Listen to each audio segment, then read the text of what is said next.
খাচ্ছ বাবা? কি খাচ্ছ? হাড়? মাংসর হাড়? মামের হাড়? ও মার হাড়? ওই না আমার হাড় খা নে।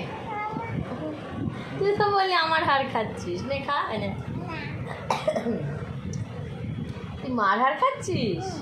ও ভালো মার হাড়, খাও। হ্যাঁ নে খা। কেন খা? এনে হাড় খা, এনে খা। খাবি না? ওই হাড়টা ভালো? তুই তন্দুরি খাচ্ছিস? তুই চিকেন তন্দুর খাচ্ছিস? ভালো করে খা, ভালো করে খা। একটু দেখি দেখি খা, দেখি কিভাবে খাস।